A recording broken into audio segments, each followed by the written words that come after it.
This podcast was developed by the Maryland Restorative Approaches Collaborative, a partnership between the Maryland State Department of Education and the Center for Dispute Resolution at the University of Maryland Francis King Carey School of Law to support restorative approaches across Maryland.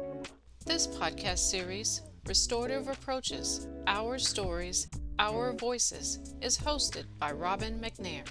All of the podcasts are available on C-Drum's Restorative Approaches Resources website. In this episode, Robin interviews her former 9th grade student, Alante Elliott, who is now a teacher candidate at Bowie State University. They talk about his restorative experience as a student and how that has informed his work as an educator and mentor and advocate for young Black males. Hello, and welcome to episode 3 of C-Drum's Restorative Approaches, Our Stories, Our Voices. I am your host, Robin McNair, and it is with tremendous joy to introduce our second guest, Mr. Alante Elliott. I am so grateful to have him joining us this day. So, let me introduce Mr. Alante to you all. First of all, he is a teacher candidate from the Bowie State University. He is currently in his 3rd year as a teacher candidate at Bowie State University, where he majors in history and government with a concentration in secondary education. Alante began his career in education while a student at Dr. Henry A. Wise Junior High School. Go Pumas!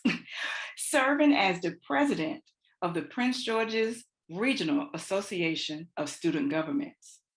While serving as a student leader, he discovered his passion for helping students achieve. Alante works as a leader in the Center for Research and Mentoring of Black male students and teachers, where he works with young Black male scholars to support them as they consider education as a potential career path. Alante believes the catalyst for change is the classroom. Mr. Elliott seeks to continue to curate spaces that support the development of students as they become their fullest selves. And I must put a shameless plug in for Mr. Alante because he is one of my former students. So as I stated earlier, it is with tremendous joy that I introduce to you Mr. Alante Elliott. Welcome, Mr. Elliott.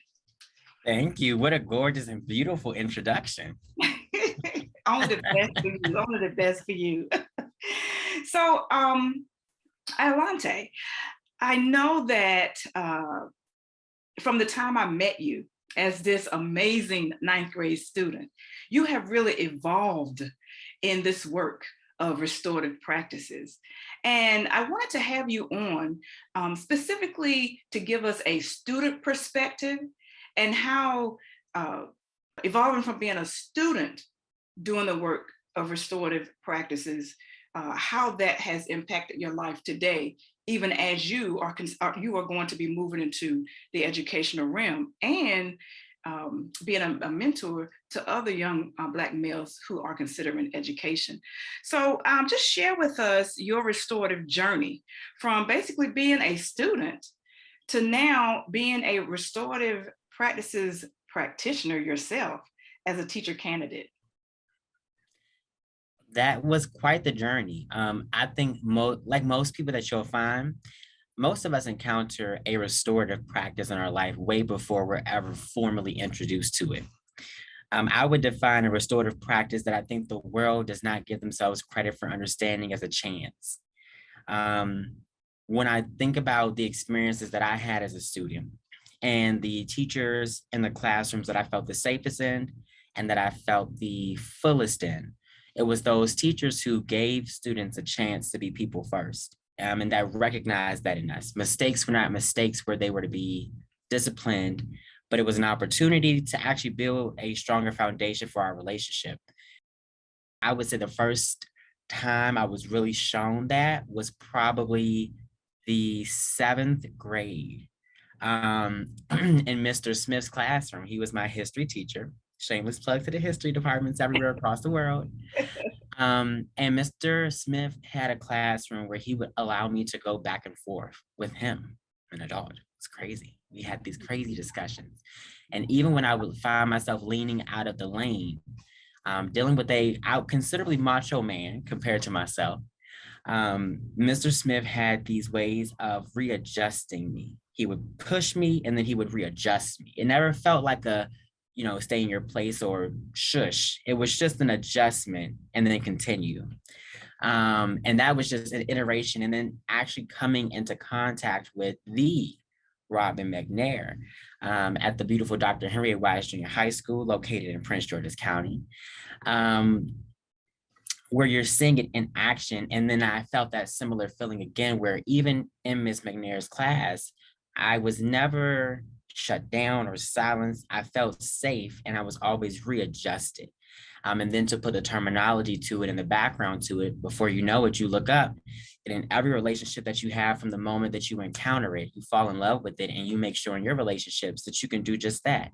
You're never shut down in the relationships that you hold closest. You're just readjusted.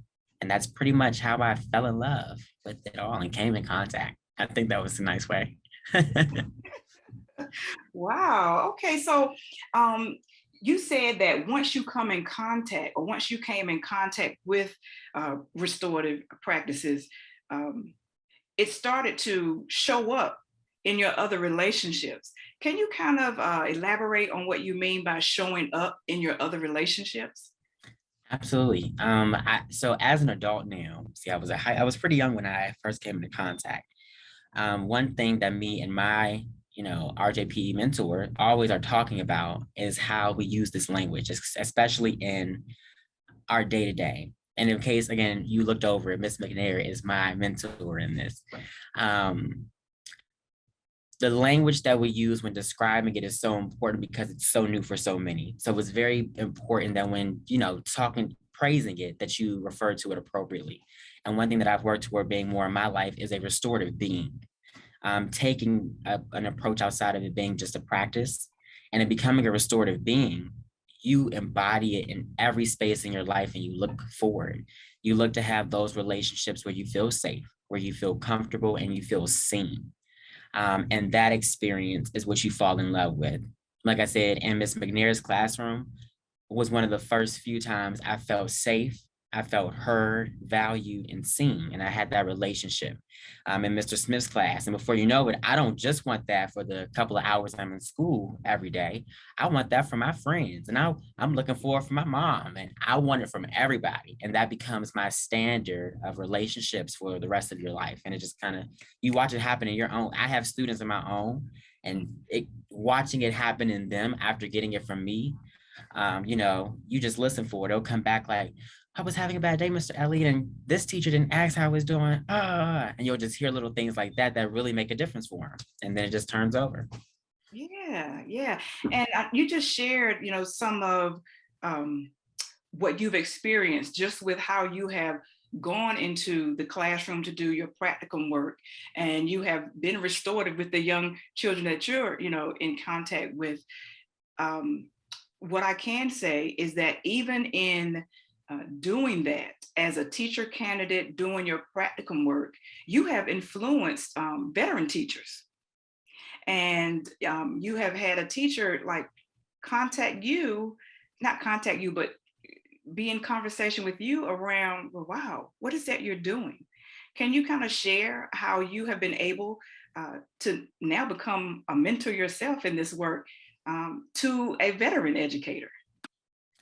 Ooh, that is exciting. So shout out to my babies at Bowie High School. All of them, they all are in so many different places. I had my first batch of seniors. I'm very excited. So I had the opportunity, my first practicum. Like I said, it shows up when you really accept it fully, it kind of shows up in how you do things. And so I was working with my mentor teacher. He was amazing and wonderful with his students. And quite like myself, at the time, he was moving through it without actual application and terminology. And so we would talk, and I had these questions for him. I like to think that I am where relationship meets standards, because for some reason that there's a misunderstanding in the work outside of it, where people believe that you have to substitute expectations and standards for relationships. Mm.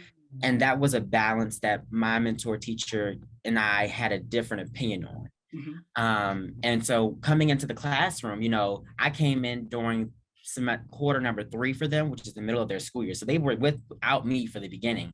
So of course, as you could imagine, students get a pattern. They're not used to Mr. Elliott. And they, in what, 8 weeks, it happened very fast for them. But I came in and was like, well, I noticed we have a lot of relationships, but we're missing some components of expectations. And I'm one of the firm believers that if you don't set a bar, students won't meet it.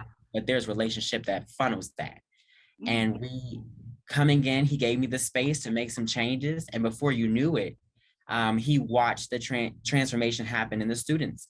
We gave them a bar and they worked harder to meet the bar, but they felt supported in the relationships that we have built. So it's that balance. And so the way that he practices, he's a practitioner of education. Like, he does it very differently now. And the kids would say, Mr. Elliott, you came in and it wasn't like, I didn't have to do this when you weren't here. Well, hey, we got to keep on going. Yeah. Okay. All right. So, you made a comment about, setting the bar and providing the support for young people to meet that expectations of the bar that you set. And when you mentioned that, I looked at one of your quotes that you have shared with me, where it says, "The unimaginable is only waiting to be imagined."